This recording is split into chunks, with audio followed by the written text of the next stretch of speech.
É um assunto muito sensível aqui, o que eu vou falar pra vocês. Por isso que eu vou falar de forma bem resumida. E espero que vocês respeitem isso de uma certa forma. Mas isso tá acontecendo, não sei se é só agora no começo. Não foi tão difícil quanto a gente pensava. Oi, gente, como é que vocês estão? Eu queria muito gravar esse vídeo sentada no meu sofá, pra parecer assim um bate-papo entre a gente. Mas, como vocês sabem, não tenho sofá aqui em casa. Não quis fazer no mesmo cenário, então eu sentei no chão aqui, num cantinho, de pernas cruzadas, pra gente bater um papo mesmo. Vou até me ajeitar aqui, apoiar minhas costas. Ver quanto tempo que eu vou aguentar ficar aqui. Mas o vídeo de hoje, então, é um formato diferente. Eu quero responder algumas perguntas que vocês mandaram lá no meu Instagram. Então, se você não me acompanha lá ainda, @JazzAlvesOficial, é só acompanhar, porque lá eu posto conteúdo todos os dias. E eu abri uma caixinha especial falando para as pessoas mandarem suas dúvidas, que eu ia responder com muitos detalhes no vídeo do YouTube. E aqui estamos nesse vídeo, então. Não preparei nenhum roteiro, eu vou olhar as caixinhas agora, eu nem lembro mais, que faz alguns dias já. Então, eu vou olhar aqui no celular e vou respondendo com vocês, bem sem roteiro mesmo, tá, gente? É claro que eu já vi que tinha umas caixinhas bem complexas, que eu não vou trazer nesse vídeo, mas que eu vou trazer em um outro,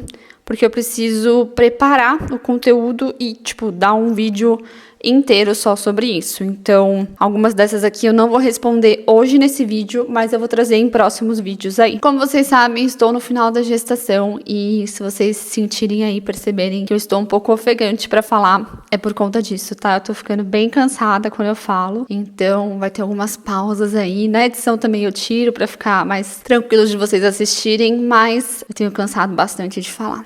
Vamos lá então, vou responder.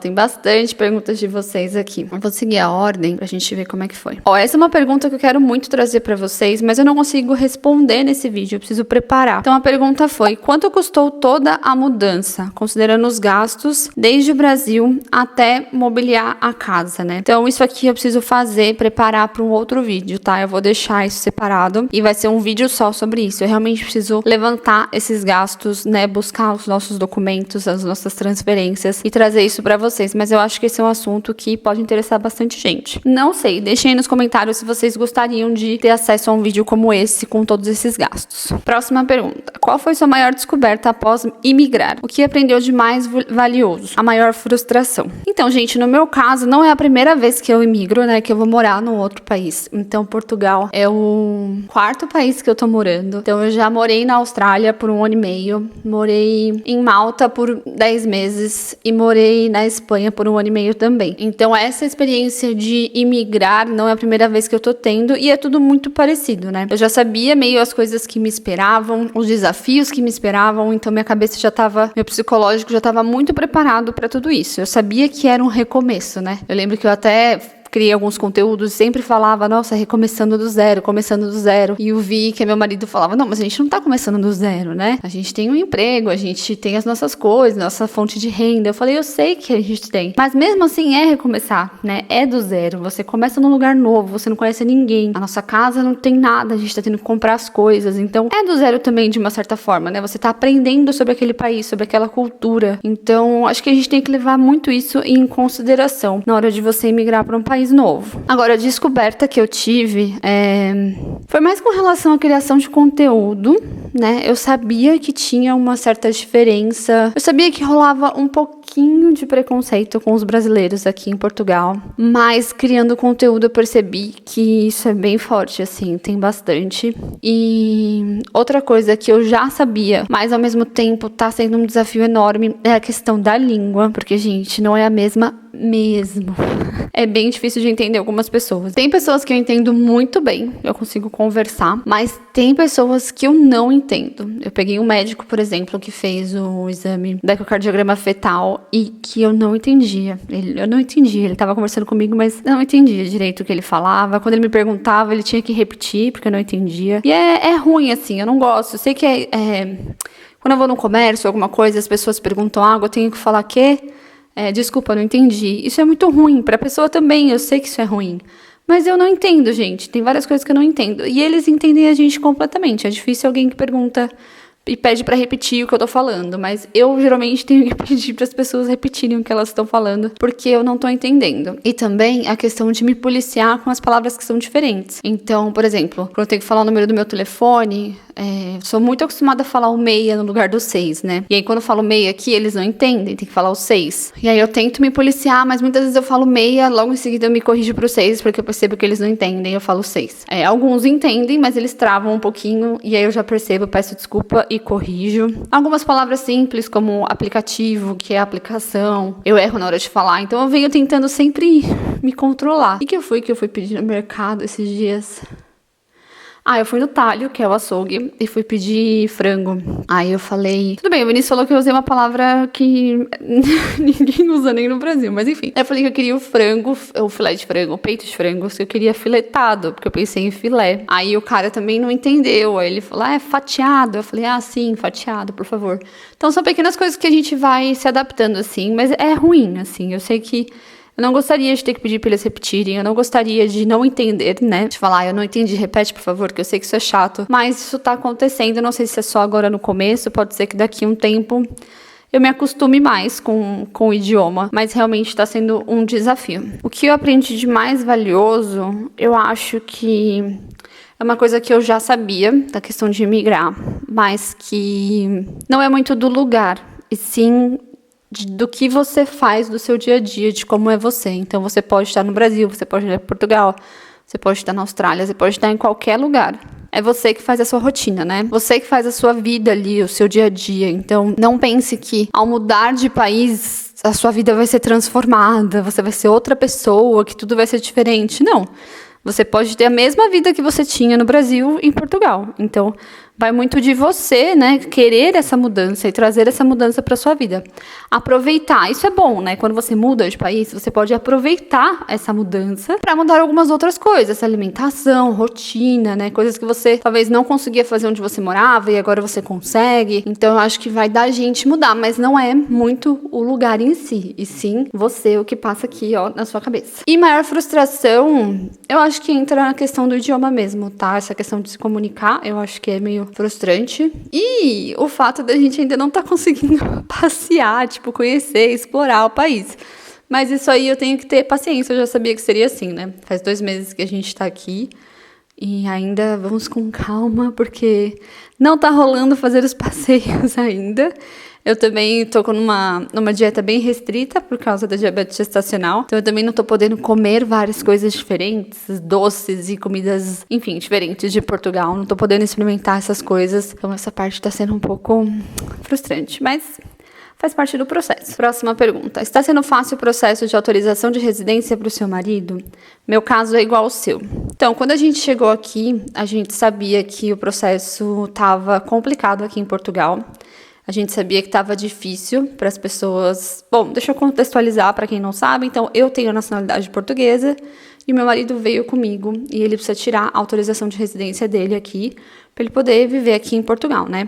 Então, o primeiro passo quando você chega aqui é você agendar uma visita na AIMA. E aí, o que a gente chegou aqui, quando a gente começou a pesquisar tudo, é que não tem lugar. Tipo, você não consegue agendar de jeito nenhum. Você liga, você manda e-mail, você faz várias coisas e eles não agendam. Então, o que foi passado para nós é que teria que ser feito através de advogado. E aí, os advogados, sim, conseguem entrar com o processo. E aí, nesse processo, eles fazem o agendamento. Então, a gente falou, bom, vamos tentar um pouco pelo sistema normal, que é de mandar e-mails, né? Que o pessoal tava falando que tava funcionando mais do que por telefone, que você tem que ficar ali e ninguém te atende. Então, vamos tentar por mandar e-mail. Nosso caso é simples, é fácil, entre aspas, porque eu tenho a nacionalidade, nós já somos casados e nosso casamento já está reconhecido em Portugal. Nós já fizemos isso pelo consulado lá no Brasil. Então, a gente já tem o documento que é o assento de casamento aqui em Portugal. Então, tá simples no nosso caso, né? A gente não precisa reconhecer casamento, nada, tá feito. A gente só precisa mesmo pegar a autorização do vir. Então eu falei, vamos tentar, né, por aqui, vamos ver o que as pessoas falam de dica. E aí eu tô num grupo de mães aqui de Portugal e muitas falaram que conseguiram por e-mail mesmo. E aí eu comecei a mandar e-mail todos os dias. O Vi mandava do dele, eu mandava do meu. Escrevia as informações necessárias lá, que, enfim, era autorização de residência, que eu estava grávida, que o nosso assento já estava tudo certo e sempre enviava as documentações também todas para eles por e-mail.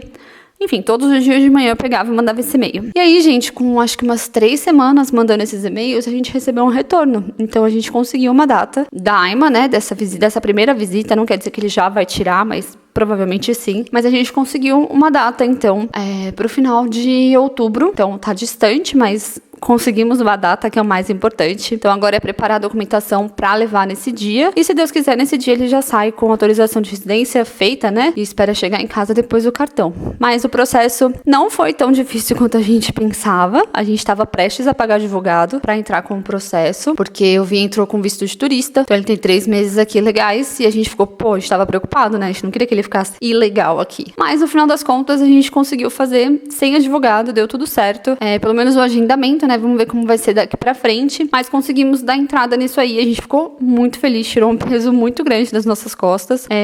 A gente conseguiu ir em uma cidade pequena, que é uma cidade do norte aqui, interior de Portugal. Então, muitas vezes você não vai conseguir em cidades grandes, tipo Lisboa, Porto. Esses lugares esquece, é um agendamento absurdo. Então, você tem que buscar cidades menores que fazem e tentar o agendamento nessas cidades menores, que no nosso caso aqui foi o que funcionou. Próxima pergunta. Por favor, como foi tirar o NIS e o NIF para quem tem nacionalidade portuguesa e cônjuge? Para quem tem nacionalidade portuguesa, você não precisa tirar nada. Quando você tem o seu cartão cidadão, já vem lá os seus números. Atrás do seu cartão cidadão, já tem o seu NIF, o seu NIS e o seu número de utente. Então, já deveria estar tudo certo, você não precisa se preocupar. Para tirar o do VI, a gente fez com a empresa que a gente contratou para fazer relocation. Eles indicaram um advogado pra gente e a gente fez com ele lá do Brasil mesmo. Então, o VI tirou o NIF antes de vir aqui para Portugal. Ele já chegou aqui com o NIF, então a gente conseguiu colocar o nome dele no contrato de aluguel e tudo isso. Então a gente pagou, eu não vou lembrar exatamente quanto foi. Não sei se foi 60 euros. Eu acho que foi em torno de 60 euros. 60 ou 90 euros que a gente pagou pra tirar o NIF dele lá do Brasil. Então o advogado entrou aqui e tirou o NIF e a gente já tava com o número. Então foi super simples essa parte. Com relação ao NIS, do VI a gente não tirou, porque aqui em Portugal, para você tirar o NIS, você precisa estar associado com um contrato de trabalho, né? O NIS, para quem não sabe, é o número de segurança social aqui. Então, a gente trabalha por conta, a gente tem empresa no Brasil, então o VI nunca vai ter esse vínculo empregatício aqui com uma outra empresa. Então, a gente tá vendo ainda o que a gente consegue com relação ao NIS. E outra coisa que a gente ainda não foi atrás, mas a gente vai essa próxima semana, é o número de utente, tá? O número de utente é bem importante. Se você quiser passar na saúde pública, você precisa do número de utente. Você não consegue passar sem esse número. Como se fosse o número do SUS, acredito eu, né? Quando a gente tem aquele número. E a gente não foi atrás disso porque quando a gente veio pra cá, a gente fez o PB4, que chama, acho que hoje em dia é outro nome, mas é um seguro, né, um documento gratuito, é um acordo que tem entre Brasil e Portugal, que como o VI vai ficar aqui bastante tempo, tem esse acordo desse formulário PB4 que você preenche online mesmo, faz pelo site do Gov, e ele tem acesso à saúde pública em casos de emergência. Então, caso ele precise ir no hospital, caso ele esteja doente, com esse PB4, esse documento ele consegue passar no médico da saúde pública aqui. Então, como ele tem esse PB4, a gente não foi atrás do número de utente, mas agora a gente tá pensando, né, eu tô querendo aí que ele tome umas vacinas, e aí acho que a gente vai precisar desse número de utente, então eu vou ter que ir atrás disso. Não sei exatamente como funciona para tirar dele, a gente vai ter que descobrir. E aí depois, quando eu descobrir, eu posso contar para vocês. Outra pergunta interessante. Além do fator cidadania, o que levou você a escolher Portugal para morar? Já vou deixar bem claro aqui que o que mais pesou, assim, foi a cidadania mesmo, tá? A gente sabia que a gente queria vir para Europa. A gente gosta muito da Espanha também. Então já moramos lá e depois viajamos, tivemos experiência por outras cidades da Espanha. A gente gosta bastante. Mas a gente sabia que pelo fato de eu ter cidadania portuguesa, aqui seria melhor pra gente começar. Não quer dizer que a gente vai ficar aqui pra sempre, tá? A gente também gostou de Portugal, da vibe de Portugal, então tem outras coisas que estão também, não é só a parte da cidadania, né? A gente gosta do clima de Portugal, da cultura de Portugal, da comida de Portugal, que é muito rica, a gastronomia de Portugal é muito rica. Então a gente tem todos esses fatores. Mas a cidadania com certeza pesou muito. Ah, Jess, mas com a cidadania portuguesa você também poderia morar na Espanha. Poderia, mas não é a mesma coisa, porque eu não seria espanhola, eu seria uma portuguesa morando na Espanha. E aí eu sei que é diferente a questão dos direitos também, tá? Então por isso que eu optei por Portugal. Pra não ter realmente nenhuma restrição com relação a direitos, assim, principalmente a saúde, porque eu sabia que eu viria grávida e não queria ter nada que me barrasse com relação a isso. E com relação a arrendamento também, né? Você alugar uma casa. Enfim, não queria ter algumas coisas alguns empecilhos ou algumas barreiras, né? Que me evitassem ou dificultasse esse caminho, vamos dizer assim. Então, pelo fato de eu ser portuguesa aqui em Portugal, não tem nada que dificulta. Então, não tem nada que eles possam me negar, assim. Eu tenho cartão cidadão, então eu sou portuguesa. Eles não podem me negar nada. Então, isso foi um fator que pesou bastante, sim. E eu já tinha viajado aqui para Portugal outras vezes e eu tinha me sentido bem, eu tinha gostado do país. Eu lembro a primeira vez que eu vim, eu morava na Espanha, e aí eu vim com umas amigas passar o final de semana em Aveiro, na praia. E eu me senti muito em casa, assim, não sei. Foi muito gostoso. Não sei se eu estava muito tempo na Espanha também, com uma cultura diferente. E aí, quando eu vim pra cá, eu me senti mais em casa. Então, acho que a gente pensou um pouco nisso também. Seria um lugar que a gente não sentiria tanta saudade de casa, tanto pela cultura ser um pouco mais parecida, a questão da alimentação, talvez também, e a questão de ter muito brasileiro, assim. Eu acho que isso hoje pra gente não é um problema. É bom, né, você ter esse contato. Eu lembro que quando eu fui morar na Austrália, eu não queria ter contato com brasileiros, entre aspas, mas porque eu queria desenvolver a língua, eu queria aprender a cultura, queria viver com outras pessoas. Mas aqui, na altura que a gente tá na nossa vida, eu acho que manter pessoas, né, da nossa cultura, ter pessoas brasileiras próximas, amigos, tudo isso ajuda a se sentir um pouco mais em casa e a esquentar um pouquinho o coração, sabe? Depois, quais os países que você já morou? Então, eu já falei aqui, vou repetir. Então, eu morei na Austrália, fui para fazer um intercâmbio de 6 meses, aí eu estendi, fiquei mais 6 meses, e aí teve alguns mesezinhos de férias ali, então deu 1 ano e 3, 1 ano e meio mais ou menos na Austrália. Depois eu fui para Malta, fui para trabalhar, e aí fiquei uns 10 meses por lá também morando. Depois eu fui para Espanha, e aí para Espanha eu fui para aprender espanhol mesmo, que eu não sabia, então eu fiz um programa lá que eu fazia o curso de espanhol em troca de trabalhar na escola, então eu trabalhava 4 horas por dia na escola, e ganhava 4 horas de aula. Então eu fiz esse esquema lá e no final desse prazo aí de 6 meses, que foi mais ou menos de curso, a escola me contratou oficialmente. Então aí eu virei realmente uma funcionária da escola, ganhava o salário ótimo na época inclusive. Enfim, por ter a nacionalidade portuguesa, eu tinha esse direito, né? Eu poderia trabalhar de forma legal. Então eu era registrada e tinha todos os direitos normais aí de uma empresa na Espanha. Então foi muito bom também essa experiência. E aí agora aqui estamos, em Portugal. Próxima pergunta. Você fala outros idiomas? Sim, eu falo inglês e espanhol.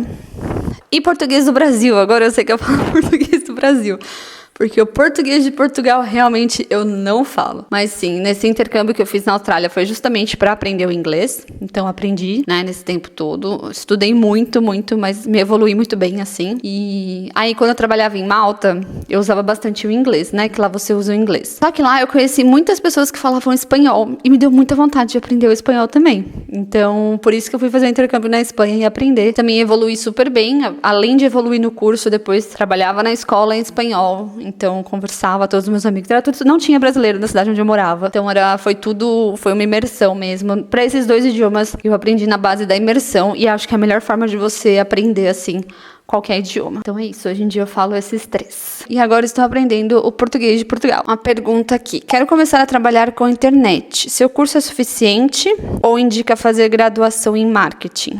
Olha, gente, eu não falo muito disso no canal aqui, não tô falando muito dessa questão com que eu trabalho. Eu sei que é uma curiosidade de vocês, tá? Eu sei que é uma liberdade também muito grande, né? Você poder trabalhar no digital e você poder morar em qualquer lugar, em qualquer país e eu poder vir para Portugal, tipo, sem ter que me preocupar em buscar emprego, né, em trabalhar em algum lugar por aqui.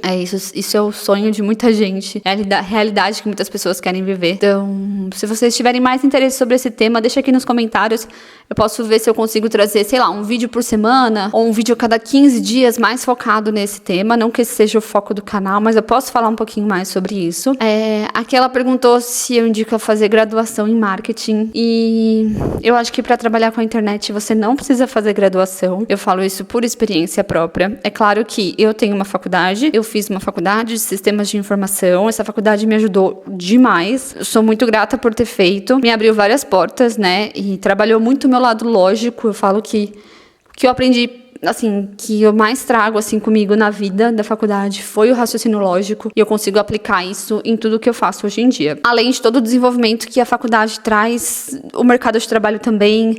Enfim, eu acho super válido fazer um curso, mas não que você precise disso para trabalhar no digital. Não. Hoje em dia eu acho que é muito melhor você comprar cursos focados no que você quer aprender. É muito mais rápido, é muito mais barato e você sai dali fazendo exatamente algo prático que você precisa. E na faculdade muitas vezes não é assim, é muita teoria e o prático você vai aprender só no mercado de trabalho mesmo. Então, do meu ponto de vista, não precisa de uma graduação de marketing para trabalhar com a internet. É só você comprar cursos específicos do que você quer aprender. Não sei de onde ela tirou a informação do meu curso, mas eu tenho um outro perfil, que é o nosso trabalho, é o meu e o do Vi, né, meu marido, que é o nosso trabalho oficial, que é o perfil @eu aprendi na internet. Tanto no Instagram como aqui no YouTube também a gente tem um canal. E, enfim, nossa maior renda vem dessa. Essa é a nossa maior fonte de renda. E lá a gente vende vários tipos de cursos. E aí, os cursos que a gente vende são direcionados também. Foi por isso que eu falei, você precisa saber qual que é a área que você quer focar dentro da internet. Tem várias áreas, né? Pode trabalhar de várias formas com a internet. E aí, comprar um curso focado naquilo. Então, os nossos cursos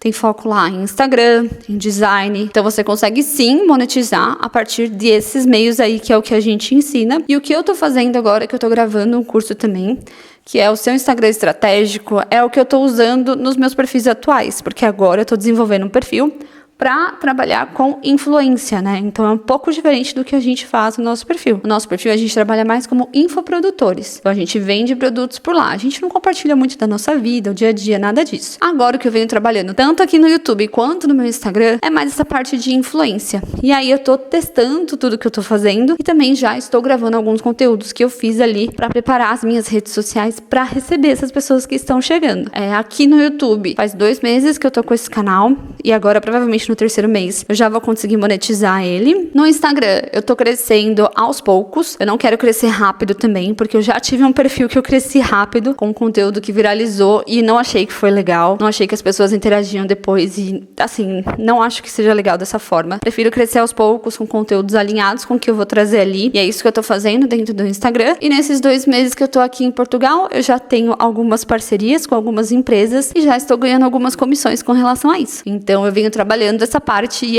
esse conteúdo que eu vou trazer um pouco nesse curso que eu tô criando. E eu falo um pouco disso também nos Melhores Amigos lá do meu perfil do Instagram. Então, se você quiser saber mais sobre isso, sobre essa parte, não é o foco aqui, me segue lá no Instagram, @JazzAlvesOficial, e me manda uma mensagem falando que quer entrar pros Melhores Amigos. E aí, lá dentro dos Melhores Amigos, eu falo um pouquinho mais de como tá sendo o crescimento do meu canal, o que eu tô testando, o que tá dando certo, o que não tá. Aí eu falo um pouquinho dessa parte por lá. Próxima pergunta. Você pretende fazer parto normal? Sim, eu pretendo fazer parto normal. Vocês viram que a gente tá indo de vários assuntos aqui, né? Vários temas. Gostei desse vídeo. Mas sim, pretendo fazer parto normal. Tô me preparando para isso. Não é a primeira vez, né? Pra quem não sabe, é um assunto muito sensível aqui, o que eu vou falar pra vocês. Por isso que eu vou falar de forma bem resumida e espero que vocês respeitem isso de uma certa forma. Mas não é o meu primeiro parto. Eu já tive um parto em 2022. Eu tive, na verdade, um bebê... Ai, essa palavra é tão feia, mas não sei como trazer isso. Mas, enfim, eu tive um bebê natimorto, né? Então, com 39 semanas e 2 dias, o coraçãozinho do meu bebê parou de bater. E aí a gente precisou fazer o parto, porque ele estava formado. Ele era um bebê de um tamanho de um bebê normal, né? Ele estava formadinho. E aí eu optei pelo parto normal, porque era isso que eu estava estudando na época e que eu queria fazer. As médicas também estavam nesse caminho, alinhadas comigo. Então a gente foi pro parto normal, não fui pra cesárea. E aí, então, eu já fiz um parto normal. Eu já tenho experiência de como que é um parto normal. E o meu parto normal foi... Só não posso dizer que ele foi natural, porque a gente induziu, né? Quando eu descobri que o coraçãozinho não tava batendo, a gente colocou uns comprimidinhos pra induzir o parto. Mas eu não tomei nenhum tipo de anestesia. Então, foi um parto natural mesmo. E eu passei por todas as etapas das dores. Sei exatamente como é que é. Não me arrependo, porque a recuperação foi ótima depois, né? Do meu corpo. E, enfim, 7 dias depois eu tava me sentindo normal. Nem parecia que eu tinha estado grávida. Então, eu já sei como que é a experiência do parto normal. E eu quero muito que seja normal dessa vez também. É claro que, se for necessário uma cesárea, não tem problema nenhum. Estou aberta, estou super aberta. Só quero ter meu bebê comigo. Mas eu tô me preparando pro parto normal. Tanto é que eu venho fazendo os exercícios. Eu mostro mais lá no Instagram também. Eu faço exercícios desde não sei quando. De preparação pro parto já. Que trabalham bastante essa parte do quadril pra preparar pro parto normal. E eu me sinto preparada, assim, não acho que é algo que eu vou ter medo, não, acho que é algo que eu tô pronta, é a segunda vez, então acho que a gente tem mais medo quando a gente nunca passou por isso, quando é a primeira vez, acho que você fica mais preocupado. Mas no meu caso, eu tô tranquila com relação ao parto normal, assim, queria muito que fosse normal. Tem outra pergunta aqui, por causa da diabetes gestacional, não seria melhor induzir o parto antes? Sim, com certeza absoluta, a gente vai induzir o parto antes, porque eu não quero esperar até o final da gestação, justamente por tudo que eu passei, acabei de contar pra vocês, não quero esperar até nem 39 semanas, então, se possível, né, eu já até conversei com a médica, se possível a gente induzir com 38 semanas o parto, eu quero fazer dessa forma. Então, por isso que eu não sei se eu vou conseguir fazer o parto normal, sabe? Porque quando você induz, assim, ainda mais com 38 semanas, que é bem antes, né, vamos dizer, pode ser que não dilate e que você não tenha o parto normal, mas tudo bem. Então, eu quero realmente tentar, a gente vai induzir com 38 semanas, acredito eu, e tentar o parto normal até o final, assim. Se não der, tudo bem, a gente vai pra cesárea. Mas sim, por conta do diabetes gestacional e por conta do meu histórico, a gente vai induzir o parto antes, sim. E tinha uma outra pergunta aqui que eu já respondi. Como tá sendo a adaptação da língua em Portugal? Eles falam muito diferente de português do Brasil? Sim, gente, já falei, é muito diferente. Inclusive, tem uma pessoa da minha família que vai chegar essa semana, né? Ainda não contei pra vocês, que eu não quero dar spoiler. E eu tô só pra ver, porque eu e o Vinícius, a gente tá sofrendo. Aí eu falei, nossa, quando essa pessoa chegar, eu quero ver se ela vai entender tudo que as pessoas estão falando.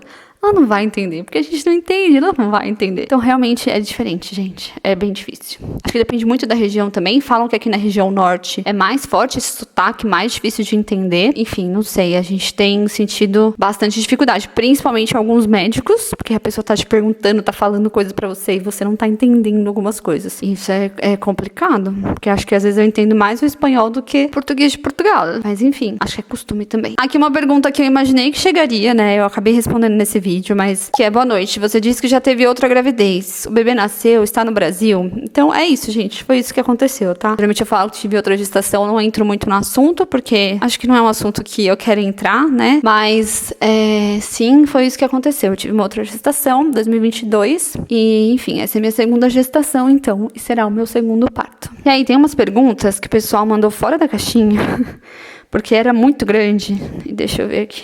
Bom, gente, o espaço de memória aqui da minha câmera acabou. Eu não consegui resolver, porque eu não sei direito como fazer para limpar.